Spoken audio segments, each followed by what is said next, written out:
Halo Mas Erwin. I found you. Apa kabar? Very good, very good. You look good. Mas, thank you banget ya. Thank you banget udah bisa kasih waktu 1 jam sama kita, teman-teman di WanaVisi. Tadi udah sedikit intro sebenarnya. Jadi kita sebenarnya ngobrol-ngobrol santai banget. Because you are the expert in communication dan bagaimana membangun komunikasi ini sama anak-anak di rumah gitu ya. Mungkin untuk teman-teman sekalian yang belum mengenal Mas Erwin, saya sedikit kasih intro Mas Erwin. Soalnya CV-nya panjang banget, Bo. Nggak akan habis ya. Mas Erwin ini mulai dengan, kalau saya nggak salah, dari broadcasting ya Mas ya. Broadcasting, lalu sekarang beliau lebih expand lagi. Yang saya bisa kasih tahu adalah sebetulnya Mas Erwin ini sekarang ini adalah personal branding specialist, dan beliau juga sebetulnya speaking coach yang very handal, dan ternyata dia itu pengarang buku. Bukunya itu bestseller loh, bestseller. So people just go out there and get his books. Teman-teman yang mau cerita, yang mau dengar mengenai dunia komunikasi, he's the right guy.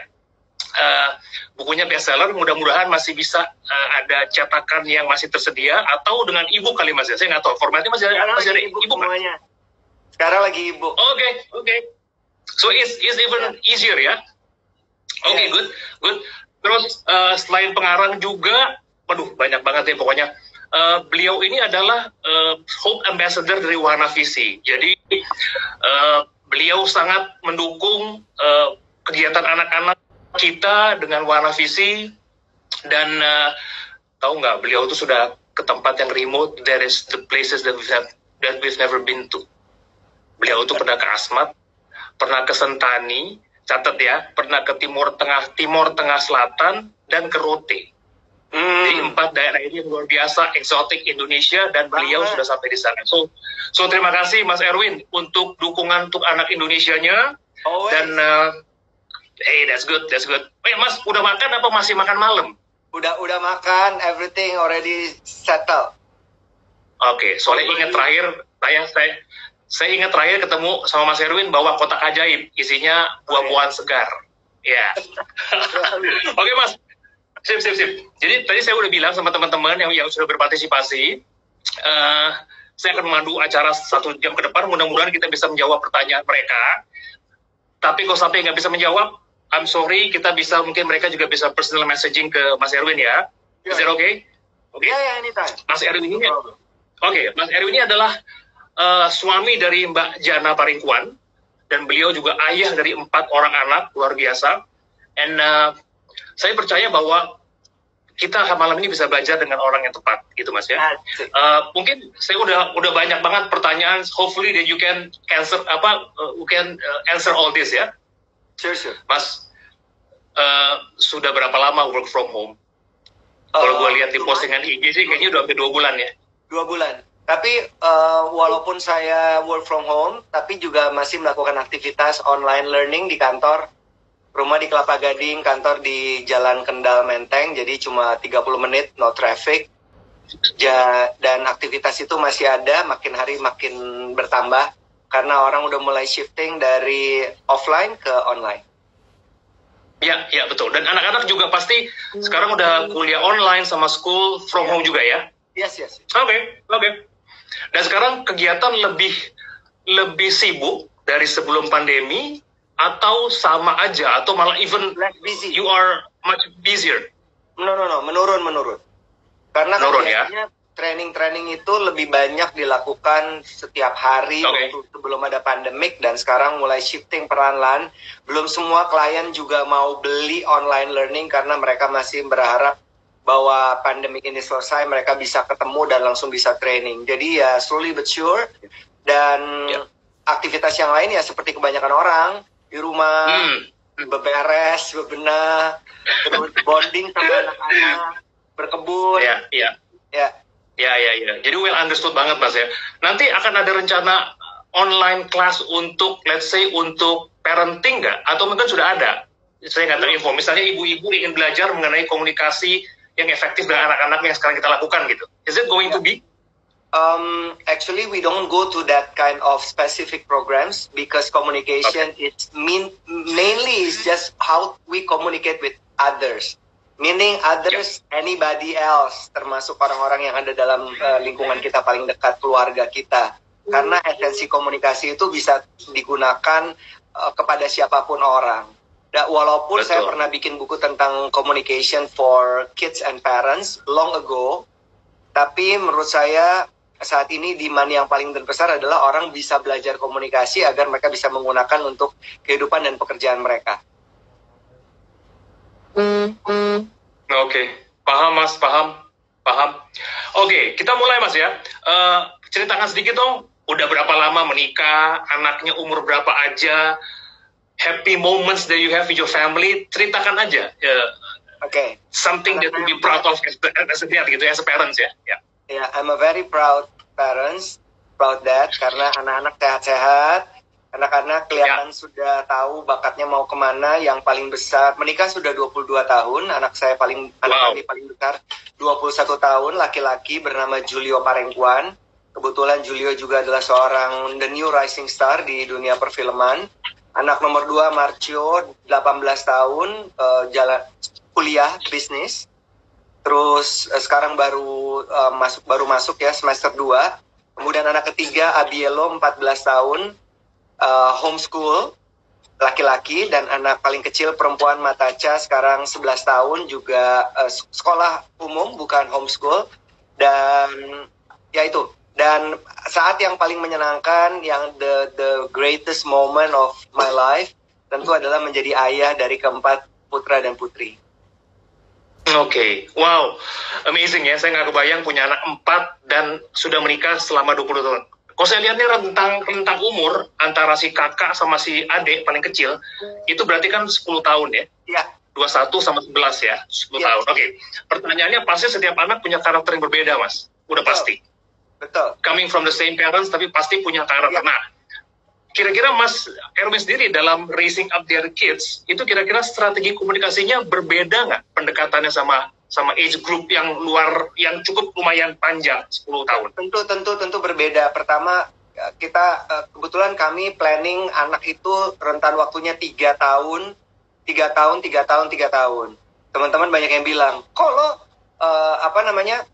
planning umur anak 3 tahun, nanti SMA, kuliah, SMP, SMA gitu kan, double saya bilang tetap aja mesti bayar.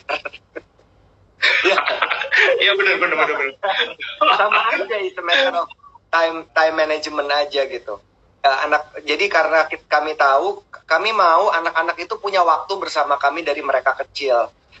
Pada saat mereka kecil, kami mau kita tidak terpecah karena terpecah dengan handle ada satu anak lagi.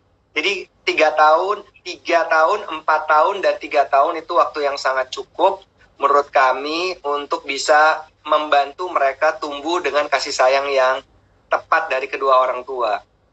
Dan tentu memang Mas Dino, setiap anak itu punya karakter yang berbeda-beda. Ada yang introvert, ada yang ekstrovert, ada yang sangat cuek gitu ya. Itu pasti ada, dan itu adalah tugas kita sebagai orang tua untuk betul-betul tahu karakter anak, karena karakter itu kan bawaannya genetik. Tapi ketika anak sudah berusia 7 tahun, mereka kemudian akan melakukan adjustment dari karakter kemudian menjadi personality.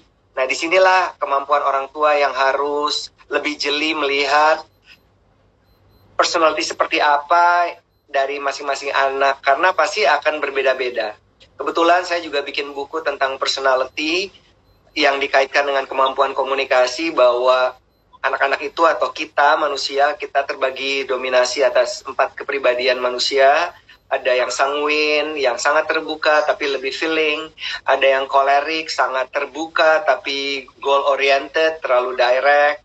Ada juga yang introvert, yang sangat pendiam, itu disebut phlegmatis. Atau yang satu lagi adalah si melankoli, yang sangat detail dan juga tertutup. Jadi kita perlu tahu nih anak-anak yang kita lahirkan, anak-anak yang hidup bersama kita saat ini, mereka termasuk tipe kepribadian yang seperti apa. Nah, dari situ kemudian kita bisa dapat lebih paham untuk membangun hubungan dengan mereka. Kira-kira bahwa karakter bisa menjadi personality ya. Nah, kita lihat sekarang Kalau Mas lihat dalam keadaan kondisi kayak gini, ada nggak new normal yang Mas lakukan kepada anak-anak? Yang dulunya mungkin you've never done that before, sekarang adalah mungkin mencari strategi baru, berkomunikasi, mencari waktu dengan mereka. Karena terus terang saya mendapatkan good insight adalah kita punya waktu quality time with the kids. So new normalnya apa Mas di keluarga sekarang? Sebenarnya nggak terlalu banyak berbeda ya, karena kami sendiri juga dengan anak-anak itu hubungannya sangat bagus, sangat open, sangat terbuka. Kami memberikan ruang kepada mereka untuk mengekspresikan dan juga menyampaikan gagasan-gagasan mereka. Pada saat saya dan Yana mau menikah, kami kemudian mencari formula yang paling tepat dan mengadopsi dari peninggalan orang tua masing-masing. Kedua orang tua, saya dididik dengan keluarga, namanya orang Manado ya, sangat terbuka, sangat kreatif, bisa ngomong apa aja, yang bagus-bagus ada, dan juga yang biasa-biasa aja tuh kurang bagus juga ada di keluarga saya. Dan saya kemudian memilah-milah, begitupun juga dengan istri saya. Istri saya mendapatkan pengaruh besar dari kedua orang tua yang berbeda kultur. Ayahnya adalah orang Solo, sangat tertutup, dan juga ibunya adalah orang Praha atau Czech Republic yang sangat terbuka. Jadi East meet West. Jadi ada gaya-gaya yang bagus dan yang tidak bagus, itu yang kemudian kami formulasikan, kami sepakat, oke, kalau kita punya anak, Tuhan kasih kita punya anak, kita mau dididik dengan gaya seperti ini. Nah itu ada tuh aturan-aturan yang udah kami buat sampai sekarang. Wow. Oke, dan saya juga membaca sebuah referensi, Mas. Jadi ternyata dengan kita membangun komunikasi yang baik, kita juga akhirnya membangun karakter yang baik sama anak. Tentu. Dan ternyata anak itu bisa jauh lebih confident, dia percaya diri, itu nomor satu. Nomor dua adalah anak itu memiliki harga diri yang lebih besar karena dia merasa dihormati, dihargai sama orang tuanya. Terus yang ketiga, ternyata anak itu bisa membangun karakter yang positif dan kreatif. Yes. Karena mempunyai hubungan yang baik dengan keluarga. Dan yang keempat, yang gak kalah pentingnya, anak ini punya wawasan di luar, outside of their world. Seperti Mas, yang saya pernah baca referensi dari Mas Erwin adalah, anak itu diberikan kepekaan sama kepedulian sosial. Jadi Mas Erwin mengencourage anak-anak itu untuk mengerti the misery, mungkin kemiskinan atau apapun yang terjadi di luar sana. Itu membangun mental karakter mereka untuk menjadi social atau helping hands ke keluar, betul? Betul, ya, Mas? Artinya kita mengajak anak-anak untuk melihat lingkungan-lingkungan yang kita punya dari lingkungan terdekat, sampai juga mengajak mereka untuk punya empati ya, empathetic communication. Secara empati ini akan sangat membantu kalau anak-anak itu diberikan perhatian dan kasih sayang yang sangat cukup dari orang tua. Karena kita tahu juga, Mas Dino, kalau di rumah anak-anak nggak dapat apa yang mereka inginkan, mereka akan cari di luar. Dan ada ada parenting yang berbeda ya, gaya parenting orang tua saya yang tradisionalis dengan gaya parenting yang sekarang saya lakukan saya adalah X generation, anak-anak saya adalah Z dan juga Alpha. Ada yang berbeda, pola-pola yang berbeda. Kalau dulu saya dengan orang tua saya tidak pernah terbuka bicara apapun karena kedua orang tua didikan Belanda, mereka sangat kolot. Tapi ketika sekarang ini saya menjadi orang tua, saya nggak mau pakai gaya adopsi yang kayak gitu. Saya nggak mau yang kolot. Walaupun kami juga at some point kami juga konservatif, ada nilai-nilai yang kami jaga gitu. Tapi di luar itu keterbukaan itu memang harus ada sih. Anak-anak tidak boleh merasa terkekang karena orang tua. Anak-anak harus punya suara yang dapat didengar. Anak-anak juga perlu diapresiasi. Anak-anak perlu dimonitor. Jadi hal-hal ini yang menurut saya harus dilakukan oleh setiap orang tua yang datang dari berbagai apapun generasinya, karena kita tahu bahwa pengaruh digital itu sangat besar. Tidak ada satupun orang di dunia ini yang punya akses internet yang tidak bermain handphone dengan gadgetnya. Rata-rata orang Indonesia 4 jam sampai 7 jam. Millennials, kemudian generasi Z dan juga Alpha itu juga mereka 7 jam ya dalam satu hari. Nah ini yang terjadi dengan anak saya yang nomor 3, Abielo. Jadi saya sekarang karena work from home, saya lebih banyak memonitor dan melihat main apa aja, ngapain aja gitu-gitu. Di belakang ada anak saya nih satu lagi nih. So cute. Lucu banget. Wow, keren. Gitu. Saya juga pernah dengar, saya juga pernah baca cerita juga bahwa Mas Erwin ini di awal berkomitmen atau punya kesepakatan dengan Mbak Jana that you are raising your own kids tanpa pengasuh. Ya. Apakah benar? Dan menurut saya di zaman modern kayak begini, it's the opposite, Mas. Saya pernah banyak lihat mobil masuk keluar gitu ya, ada 4 babysitter. Saya pikir anaknya 4, tiba-tiba anaknya cuma 2 gitu. Jadi satu anak dapat 2 babysitter. Tapi kalau Mas Erwin sendiri, saya rasa ini salah satu pola pengasuhan yang menurut saya it's amazing. Zaman sekarang berani untuk beresiko membesarkan anak tanpa pengasuh. Itu sebetulnya values apa yang saat itu dibicarakan sama Mbak Jana tuh? This is very interesting. Ini sebenarnya didikan dari gaya barat ya, karena istri saya dari lahir di Praha sampai umur 7 tahun, dan setelah itu baru orang tua hijrah ke Indonesia. Dan kita tahu gaya western sangat tidak manja seperti kebanyakan orang di Asia, terutama di Indonesia. Dan istri saya yang pertama kali bilang kalau saya punya anak, saya mau ngurus sendiri, saya nggak mau babysitter. Mungkin kalau saya menikah dengan orang lain yang mengadopsi gaya Asia, mungkin saya juga sama seperti mereka, pakai babysitter. Karena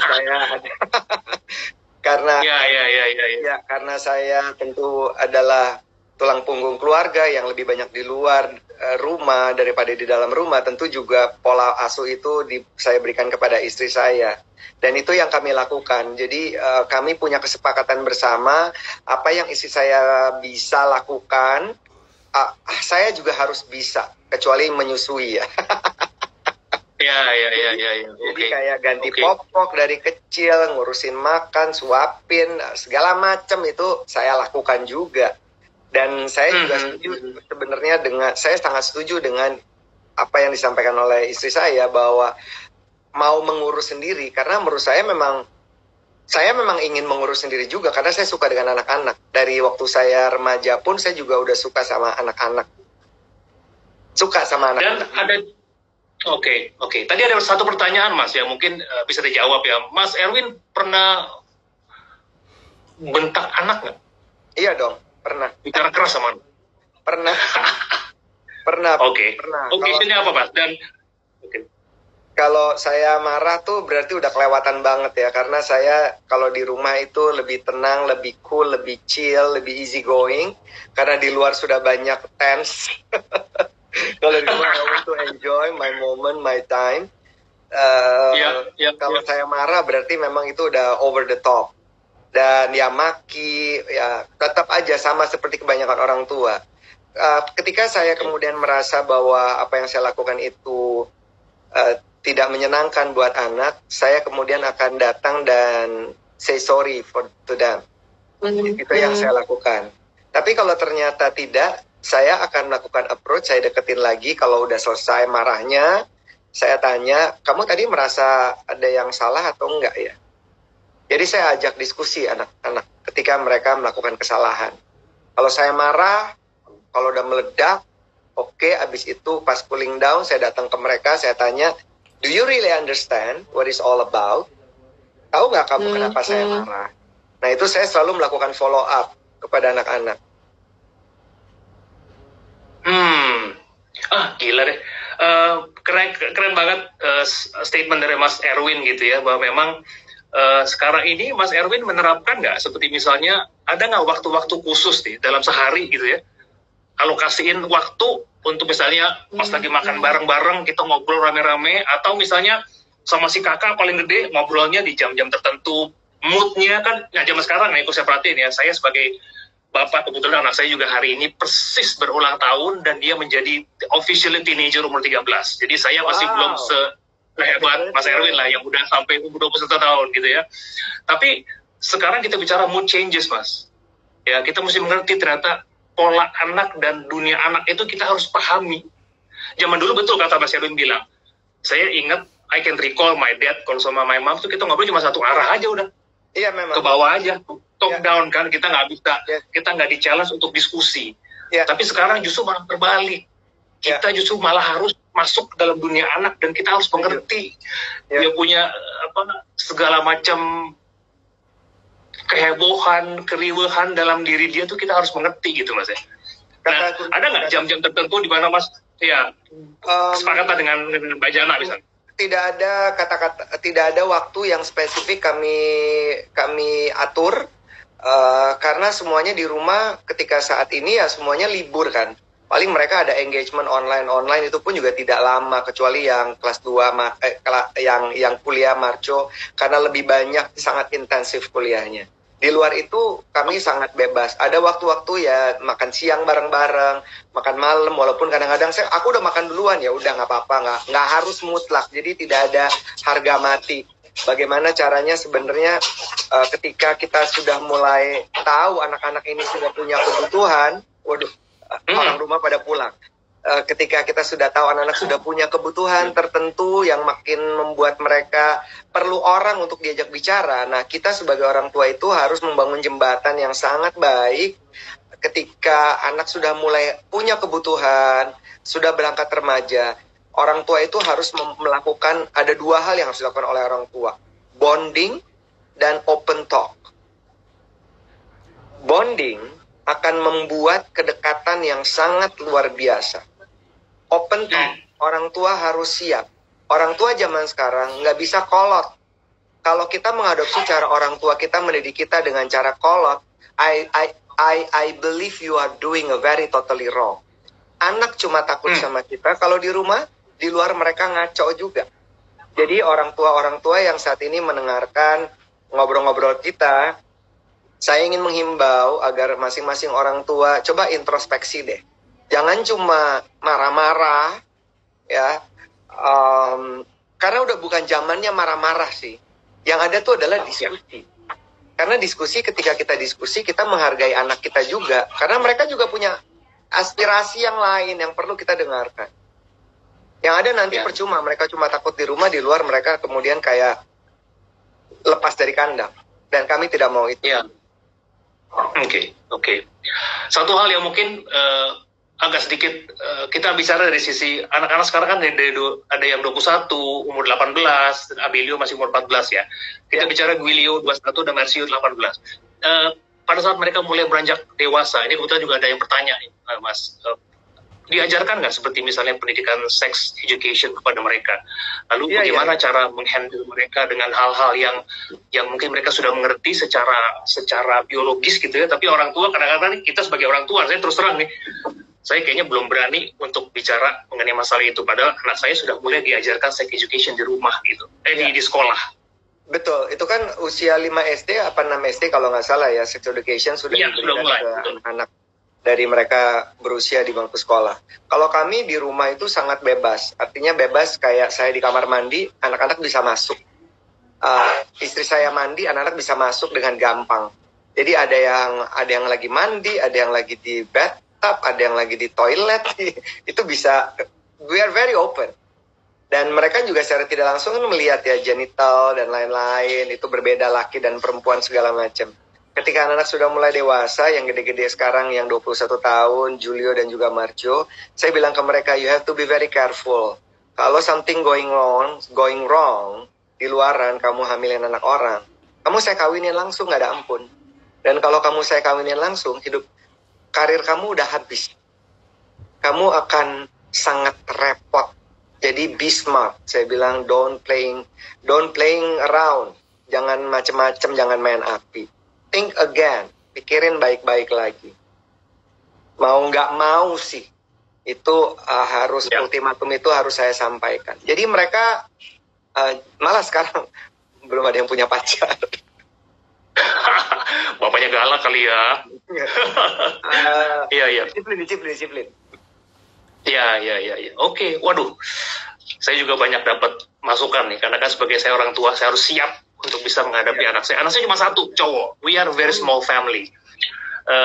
Kalau Mas bilang tadi, umur 22 tahun, sudah menikah, ya maksudnya... Mas Dino, I'm losing you. Jadi saya masih banyak belajar. Oh, sorry. Bisa dengar, Mas? Boleh, ya, sekarang udah. Boleh diulang lagi? Oke. Ya, tadi, kalau saya lihat kan Mas Erwin sudah menikah selama 22 tahun. Artinya punya anak pun juga dalam umur yang relatif muda lah gitu ya. Ya. Dan saya terbalik gitu, saya punya anak cuma satu, cowok, dan mau punya anak itu sudah hampir mendekati 40. Jadi memang ada generation gap yang terjadi di sini. Di saat anak saya sekarang baru berumur 13, saya sudah di atas 50 gitu ya. Nah ini ada positif dan negatifnya nggak dengan Mas Erwin yang menikah di usia muda dan punya anak di usia muda?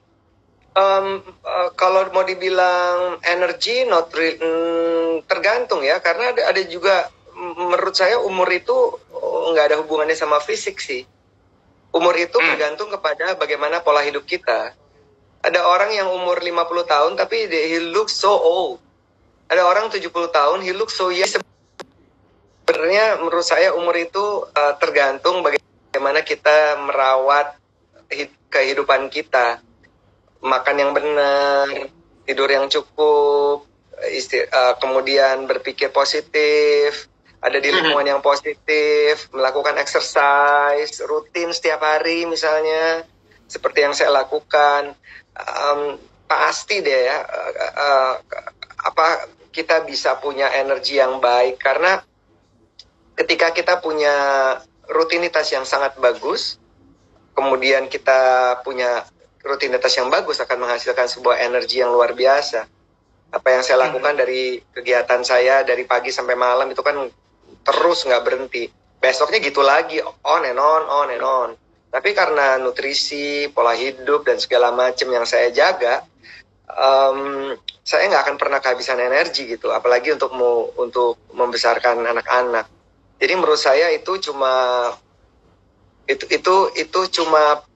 persepsi saja ya, persepsi.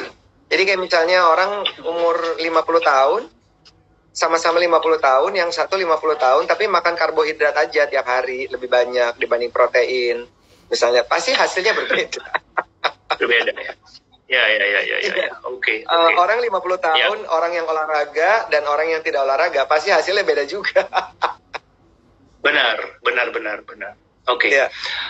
Mas, ada tanggung jawab nggak, berbagi peran nggak dengan Mbak Jana dalam komunikasi? Misalnya Mas Erwin expert di dalam satu isu, Mbak Jana expert di tempat yang lain. Nah itu gimana cara baginya dan apa saja yang udah dilakukan Mas di dalam keluarga? Kayaknya tidak ada banyak yang berbeda dengan kebanyakan keluarga di seluruh dunia ya. Ibu nggak menjaga anak-anak, mengurus anak-anak karena lebih banyak waktunya di rumah. Walaupun istri saya juga work from home, punya bisnis online cake shop. Itu sibuk tapi juga punya waktu karena lebih banyak di rumah. Saya untuk sekolah saya berikan kepada istri saya untuk mencari dan kemudian kita putuskan bersama-sama. Minat bakat kita diskusikan bersama-sama. Dan biasanya bagian yang mulai kayak menggali gitu ya, discovering minat anak-anak itu lebih banyak ke tanggung jawab saya saat ini. Oh oke. Jadi ada clear definition ya, clear role and responsibility ya. Oke. Tadi ada pertanyaan juga Mas, menurut saya bagus ya. Pada saat kita sudah melihat ada potensi dari seorang anak ya, dan kita bisa kembangkan potensi anak itu jauh lebih besar lagi. Nah kira-kira peran dari orang tua seperti apa ya Mas ya? Support. Bahwa sebetulnya dia punya hidden gem ya, tapi kalau tidak diasah, gem itu juga nggak akan keluar. Ya. Ini kan seperti mencari jarum di dalam jerami ya, karena minat itu perlu dieksplor. Tapi kalau orang tua tidak punya bonding dengan anak-anak, akan sangat susah rasanya kita tahu yang paling mereka suka apa. Jadi orang tua harus lebih pintar daripada anaknya, nggak boleh enggak. Orang tua harus punya tanggung jawab yang besar untuk dapat memfasilitasi minat anak dan memberikan mereka exposure seluas-luasnya. Kayak misalnya contoh yang saya lakukan ketika kami pergi dengan teman-teman lain, kami play date dengan teman-teman lain yang juga punya anak sama, saya selalu mengintroduce teman-teman saya melalui profesinya. Saya bilang, tante ini adalah ini, kerjaannya ini, ngerjain ini. Om ini tugasnya ini, ngerjain ini.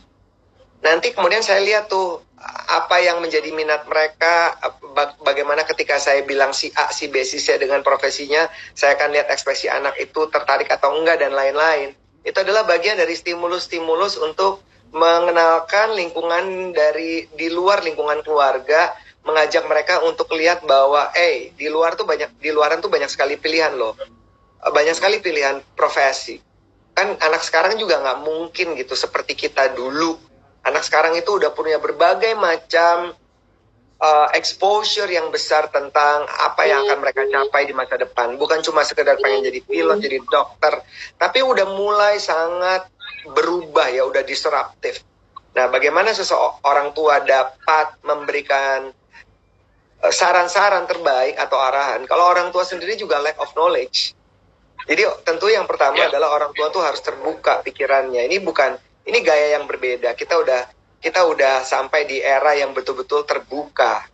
Jadi dan anak-anak zaman sekarang itu lebih matang, lebih cepat ya dibanding zaman kita dulu.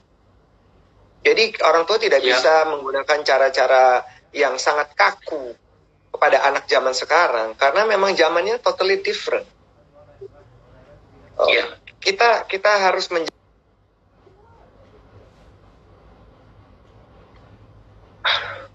strong value yang ada di rumah itu yang harus dijaga, dan ini yang harus terus didengung-dengungkan kepada anak-anak, termasuk ya agama.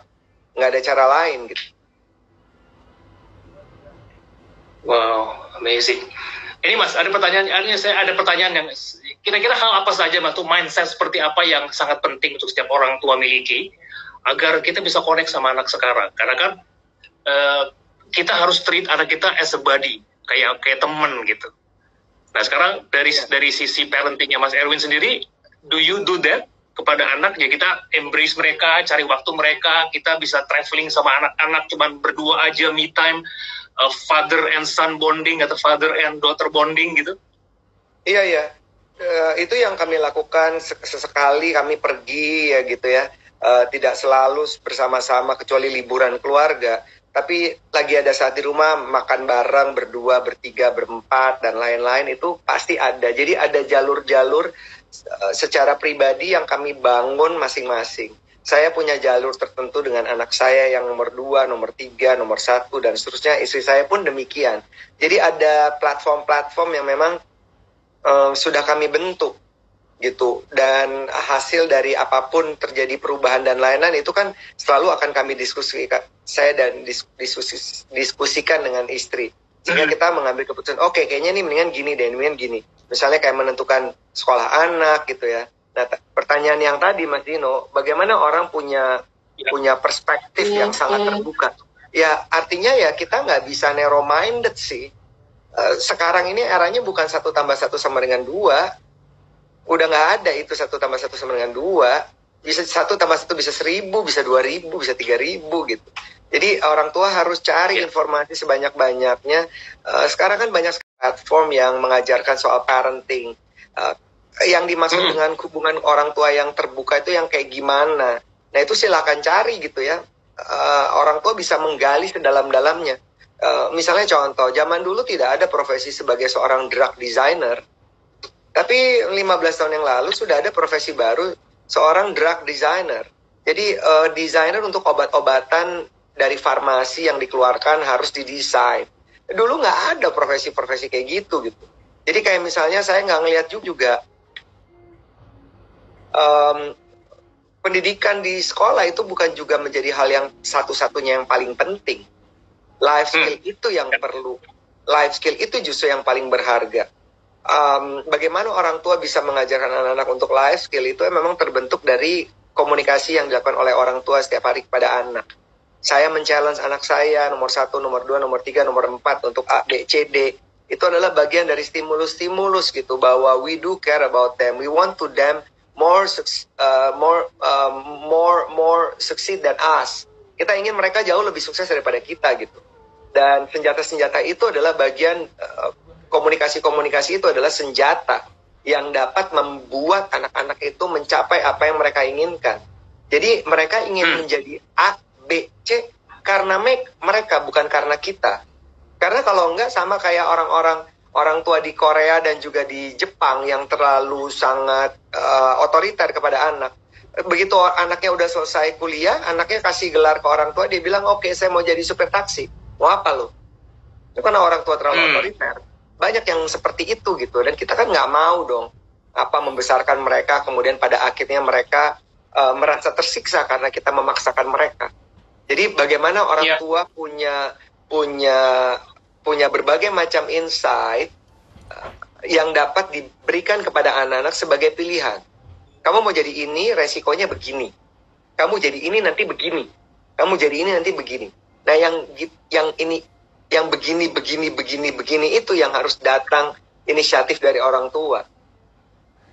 Jadi kita nggak bisa pakai kacamata kuda. Ya. Time has changed ya, dan mereka juga bisa outsmart kita juga sebenarnya ya. Mas, tadi ada 2 pertanyaan nih.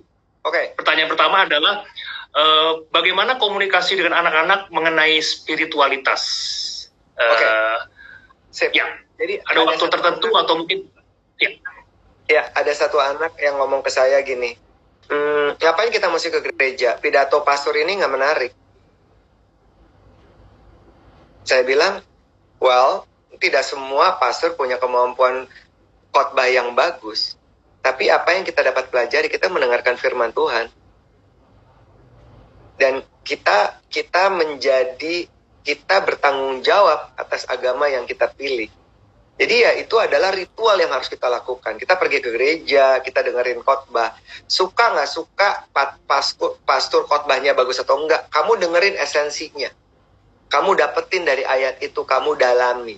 Kalau nggak ada pegangan hidup kita. Jadi ya, saya mempertahankan itu di rumah.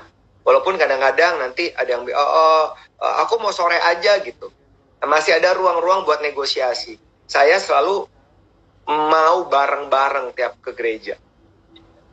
Jadi itu adalah salah satu gitu ya, mengajarkan mereka untuk berdoa dan segala macam. Walaupun kami bukan termasuk pemeluk agama yang sangat taat, tapi kami menjalankan agama sebagaimana dianjurkan. Kami juga tidak menjadi sangat religius. Ya, karena buat saya pribadi agama itu adalah very personal.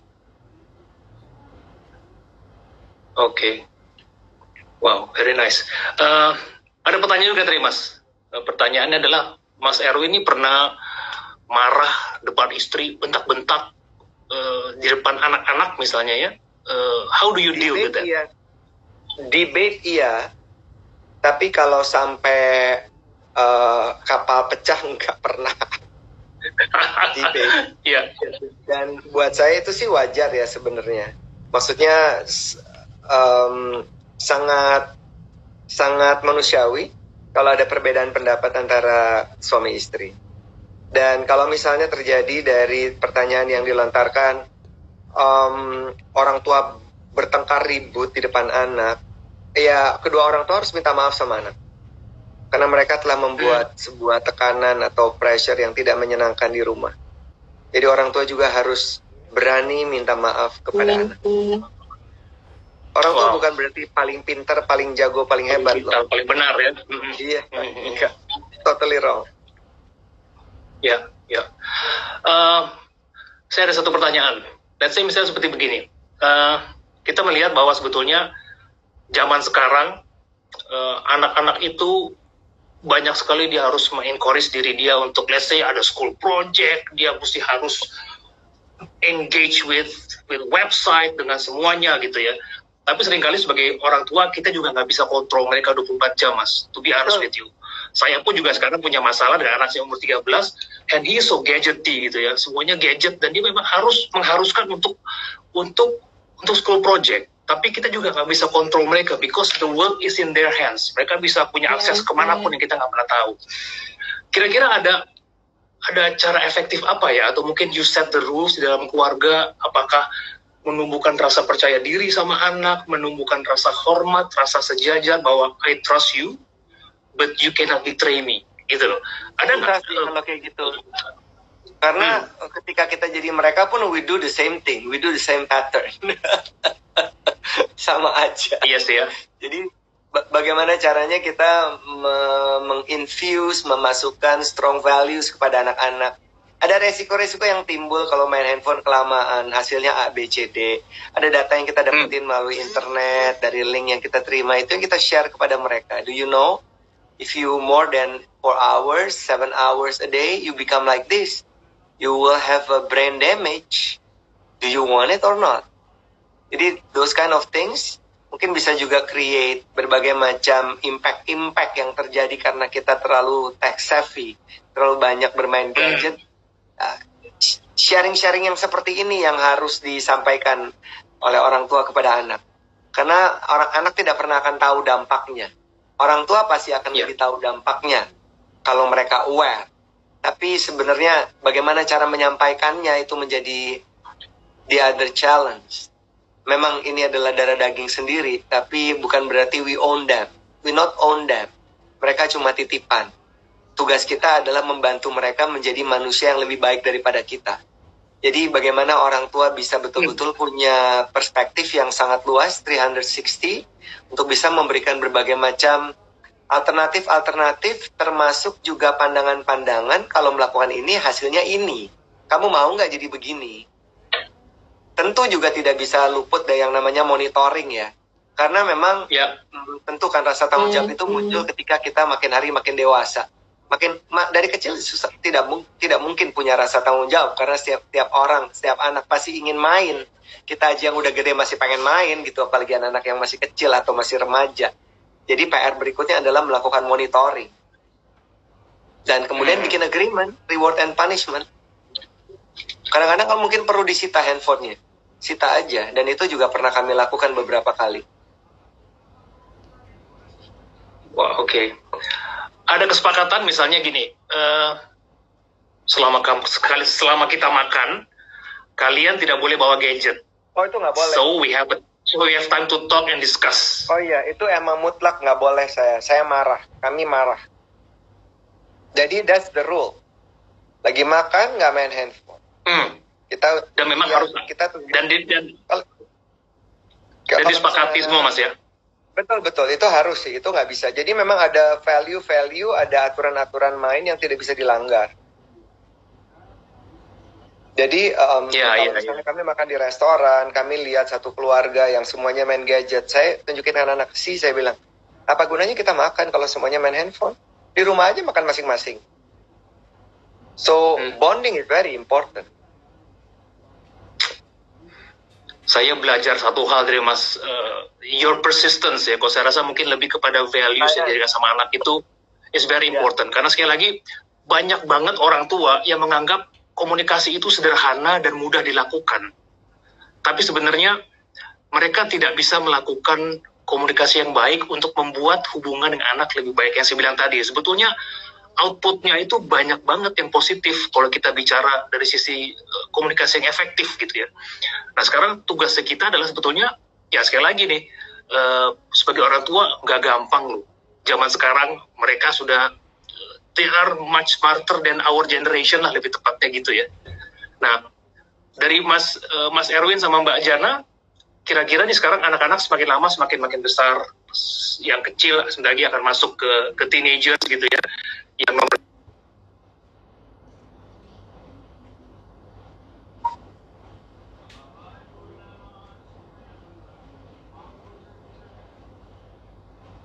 Dino, I'm losing you. I'm losing your last sentence. Oke, ya.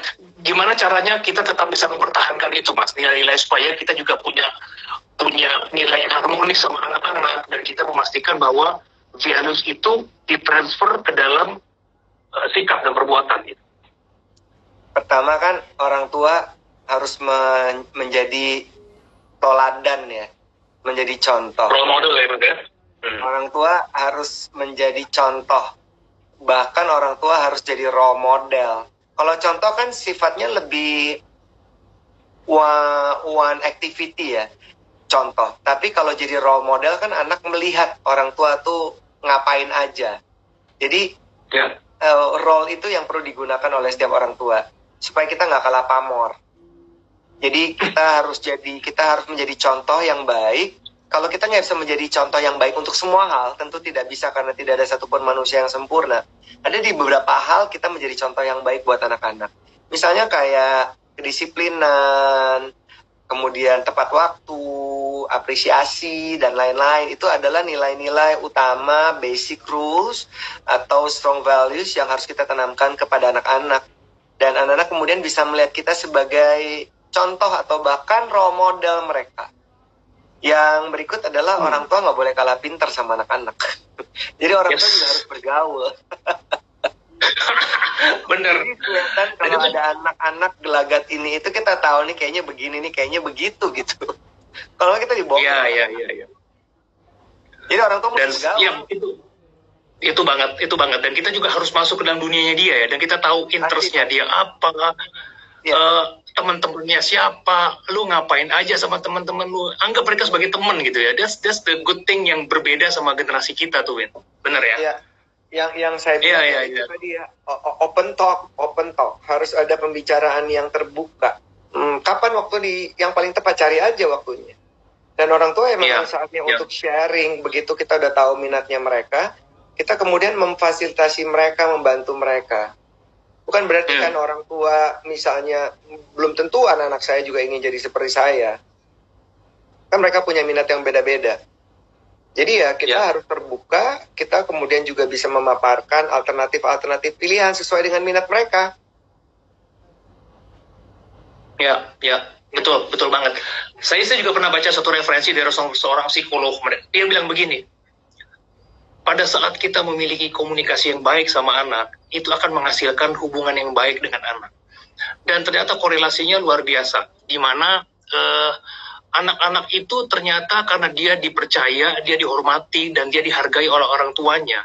Sehingga kasus-kasus seperti narkoba, kasus-kasus seperti seksualitas, kasus-kasus seperti pelecehan, itu sangat jarang dilakukan. Karena anak itu memiliki harga diri, dia memiliki kepercayaan diri, karena dia merasa dihormati dan dihargai sama orang tuanya. Itu menurut saya korelasi yang sangat benar banget, Mas. What do you think? Ya, agree ya. Totally agree. I couldn't agree more. Bagaimana orang tua bisa menjadi temannya anak-anak ya. Kita harus memberikan mereka rumah yang membuat mereka nyaman. Kalau anak tidak nyaman di rumah, is a big question mark with the parents. Kalau anak tidak betah di rumah, itu pasti salah orang tua. Udah pasti. Karena anak itu dari kecil nggak tahu apa-apa. Kita yang bikin mereka kayak gitu. Anak begini karena orang tuanya begitu.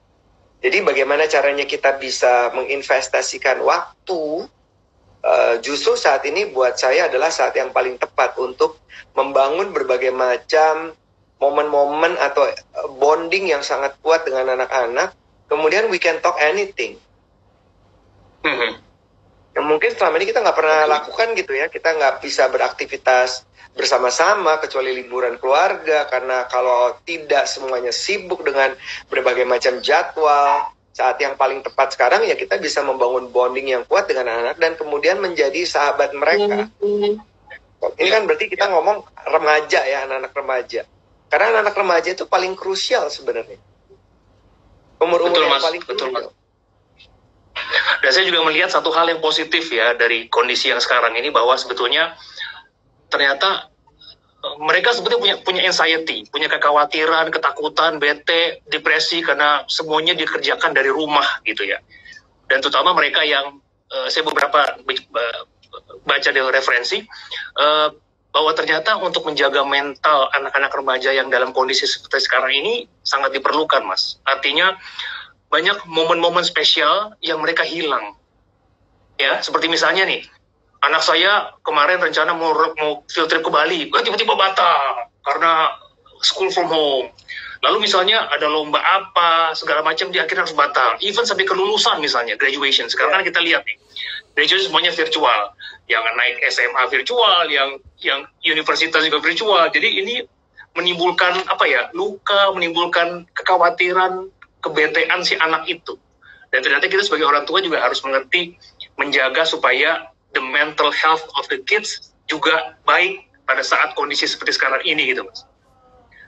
That's very interesting gitu, bahwa memang seringkali kita sebagai orang tua, kita juga nggak tahu gitu ketakutan anak-anak, kegelisahannya mereka gitu. Itu sih menurut saya menarik banget itu kalau saya baca referensi itu ya gitu. Kalau kami di rumah ya, walaupun semuanya ada di rumah, tapi masih ada beberapa yang mereka grocery shopping, jadi masih ada waktu-waktu untuk keluar rumah. Dan tidak merasa tertekan sebenarnya dengan kondisi ini, karena semua masih bisa dilakukan beraktivitas, cuma memang ada di rumah. Jadi kami menciptakan suasana yang membuat anak-anak nyaman sebenarnya. Tadi ada Mas Reza Puspo nih nanya, Mas Erwin anak-anaknya ada yang suka merangkai bunga nggak? Oh nggak ada tuh, beberapanya doang ya.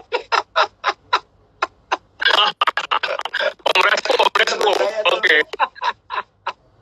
Awas ya Reza ya. Ya. Oke, lanjut. Sekarang ini dalam kondisi seperti COVID sekarang nih Mas, pandemi seperti gini ya. Ini kan isu-isu sensitif di mana anak-anak juga kita bisa keluar dari sisi sensitivitas mereka. Nah, pada saat kasus ini berlangsung misalnya, cerita dari Wuhan mulai masuk Eropa, mulai masuk Asia.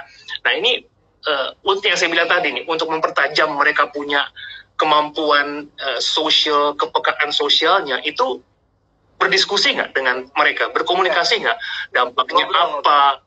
Tentu. Ngobrol. Ya, tapi kami di rumah tuh tidak pernah nyalain TV lokal, TV Indonesia.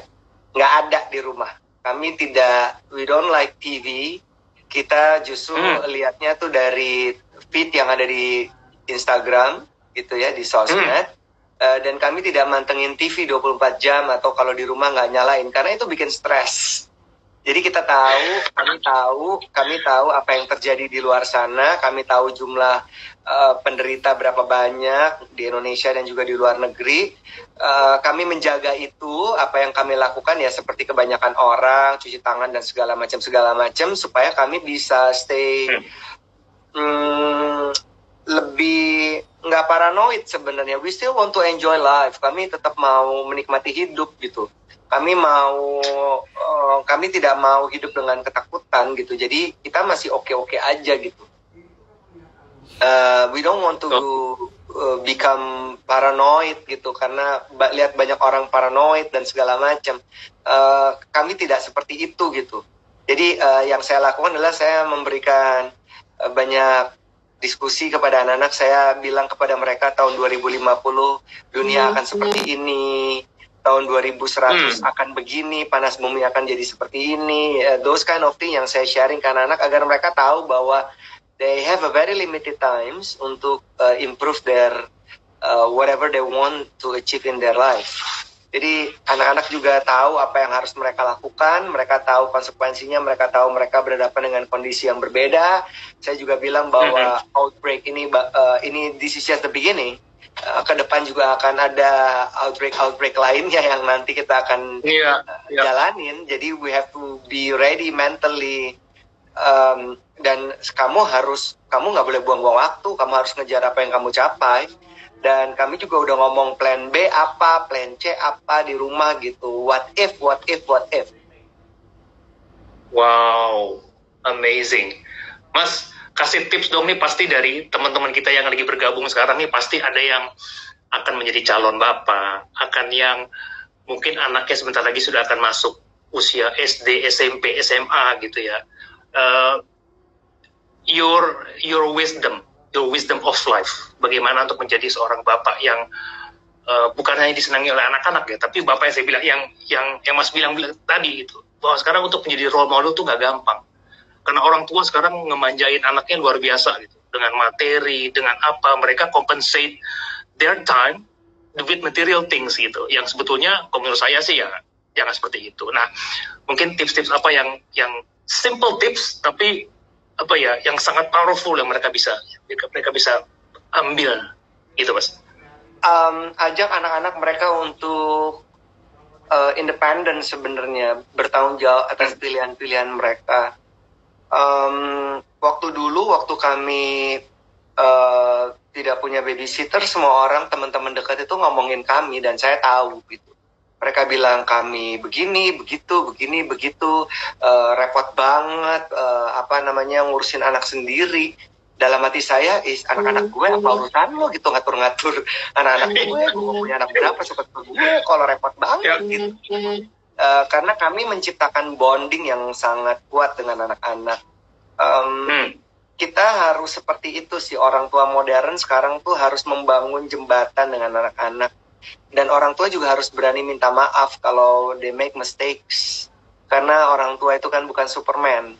Jadi orang tua juga harus bisa introspeksi diri apa yang selama ini mungkin terjadi secara komunikasi dan relationship yang tidak baik. Orang tua harus admit dan kemudian say sorry kepada anak-anak. Ketika say sorry, anak kemudian seperti mendapatkan sebuah